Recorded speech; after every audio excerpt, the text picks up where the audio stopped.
வணக்கம், நான் டாக்டர் சுசிதா லட்சுமி அனேஷ். இன்றைக்கி முதுகு வலிக்கான ஹோம் ரெமடிஸ் பற்றி பார்க்கலாம். இதை வந்து disk bulge, lumbar spondylosis, sciatica அந்த மாதிரி நிறைய டேர்ம்ஸ் வச்சு சொல்லலாம். ஒன்னொன்றுத்துக்குமே வந்து வெவ்வேறு விதமான சிம்டம்ஸ் இருக்கும். சிலருக்கு வந்துட்டு லோ பேக் பெயின் மட்டும் இருக்கும். ஒரு சிலருக்கு வந்துட்டு வலி வந்து கால் வரைக்குமே பரவும், தசை வந்து பிடிச்சி இழுக்கிற மாதிரி இருக்கும். முதுகு தண்டு வடம் ஃபுல்லாகவே வலிக்கும். அதாவது கழுத்துலேருந்து கீழ் முதுகு வரைக்குமே ஃபுல்லாக வலிக்கிற மாதிரி இருக்கும், மரத்து போகிற மாதிரி இருக்கும். இந்த மாதிரி நிறைய சிம்டம்ஸ் வந்து சொல்லிகிட்டே போகலாம். காமனாக வந்து லோ பேக் பெயின் எல்லாருக்குமே இருக்கும். இது வந்து என்னென்ன ரீசன்ஸ்னால வரும்னு பார்த்தீங்கன்னா, கான்ஸ்டிபேஷன் இருந்துச்சுன்னா வரும், கேஸ் ப்ராப்ளம் நிறைய இருந்துச்சுன்னா வரும், ஓவரான ஸ்ட்ரெஸ் அதாவது மன அழுத்தம் அதிகமாக இருக்கிறது, ரொம்ப வந்துட்டு அதிகப்படியான வேலை சுமை இருக்கிறது, ரொம்ப அதிகப்படியான வெயிட் தூக்குறது, நீண்ட நேரம் நிற்கிறது, உட்கார்றது, ஒரே இடத்துல கண்டினியூஸாக ஒரே போஸ்டரில் உட்கார்றது நிற்கிறது, இது எல்லாமே வந்து முதுகு வலிக்கான ஒரு ரீசன் சொல்லலாம்.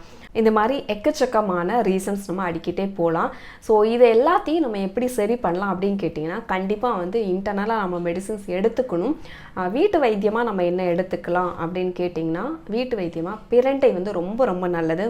பிரண்டை வந்து ஃப்ரெஷ்ஷாக நிறைய இடத்துல கிடைக்காது. ஸோ அதை வந்து கேப்சூல் ஃபார்ம்லேயே நம்ம எடுத்துக்கலாம். வஜ்ரவலின்னு சொல்லி நிறைய ஆயுர்வேதா ஷாப்பில் கிடைக்கும். அந்த மாத்திரை கூட நம்ம எடுத்துக்கலாம்.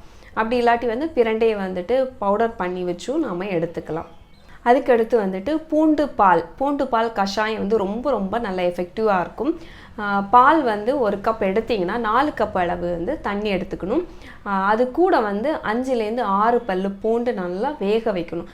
அந்த பால் வந்து எந்த அளவுக்கு நம்ம விட்டோமோ, அதாவது ஹாஃப் குவான்டிட்டி வரது வரைக்கும் ரொம்ப நல்லா வற்ற விடணும். வற்ற விட்டதுக்கப்புறமா அந்த பாலோடு சேர்த்து பூண்டையே சாப்பிட்டுட்டு வரணும்.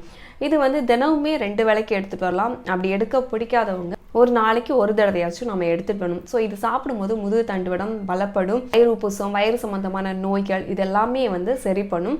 ஈவன் வந்துட்டு பிளட் ப்ரெஷருக்கு கூட இது வந்து ஹெல்ப் பண்ணும். ஸோ பூண்டு பால் கஷாயம் தினமும் எடுத்துகிட்டு வர்றது ரொம்பவே நல்லது. சுக்கு பவுடர் எடுத்துக்கலாம். சுக்கு பவுடர் வந்து ஒரு வலி நிவாரணி. ஸோ இது தினமும் நம்ம 1 ஸ்பூன் அளவுக்கு தேனில் கலந்தோ இல்லை சுடு தண்ணியில் கலந்தோ நம்ம எடுத்துகிட்டு வரும்போதும் நமக்கு வந்து வலி வந்து கொஞ்சம் கொஞ்சமாக வந்து குறையுது. அதே மாதிரி கான்ஸ்டிபேஷன் ஆகாமல் நம்ம பார்த்துக்கணும். கான்ஸ்டிபேஷன் ஆகாமல் இருக்கிறதுக்கு நிறைய ஃபைபர் கண்டென்ட் இருக்கிற மாதிரி கீரை வகைகள் எடுத்துக்கலாம், நிறைய காய் எடுத்துக்கலாம், ஃப்ரெஷ்ஷான ஜூஸ் எடுத்துக்கலாம். முக்கியமாக வந்து கிழங்கு வகைகள், எண்ணெய் பலகாரங்கள், ரொம்ப புளிப்பான பொருட்கள், ரொம்ப அதிகப்படியான காரம் இதெல்லாத்தையும் தவிர்க்கிறது ரொம்பவே நல்லது.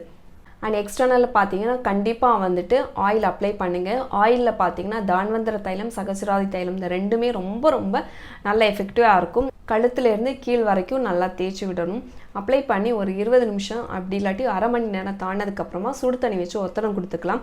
அதே மாதிரி நொச்சி வந்து ரொம்ப ரொம்ப நல்ல எஃபெக்டிவாக இருக்கும். நொச்சி இலை, ஆடாத்தோட இலை ரெண்டுத்தையுமே வந்து சின்ன சின்னதாக கட் பண்ணி, ஒரு எலுமிச்சம்பழம் வந்து சின்னதாக கட் பண்ணி, அது கூட வந்து கொஞ்சமாக உப்பு, அதாவது கல் உப்பு சேர்த்து அந்த ஆயிலில் விட்டு நல்லா வதக்கிட்டு கிளி மாதிரி கட்டி ஒத்தடம் கொடுத்துட்டு வரும்போதும் ரொம்ப ரொம்ப எஃபெக்டிவாக இருக்கும். வந்துட்டு ஒரே போஸ்டரில் உட்காரதோ படுக்கிறதோ நிற்கிறதோ கூடாது.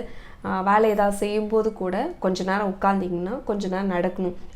2 நிமிஷம் அது ஒரு 10 ஸ்டெப் வந்து நடந்துட்டு வந்து திருப்பி வந்து உட்காரணும். உட்காரும்போது கூட ஒரு கரெக்டான போஸ்டரில் உட்காந்துக்கோங்க. முதுகு தண்டு வந்துட்டு வளைஞ்சு இருக்கிறதோ இல்லை வந்து சாயலாக உட்காந்துருக்கதோ கூடாது. எப்போவுமே வந்து நேராக இருக்கிற மாதிரி பார்த்துக்கோங்க.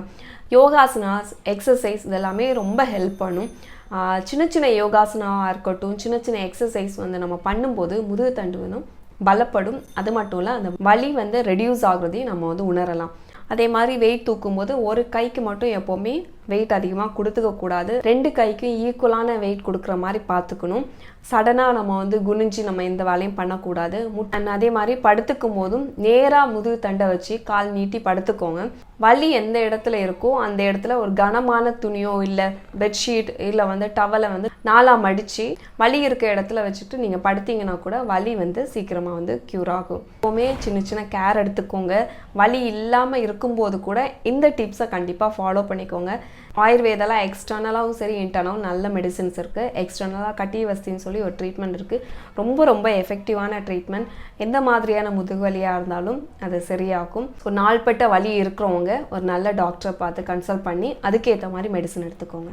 தேங்க்யூ.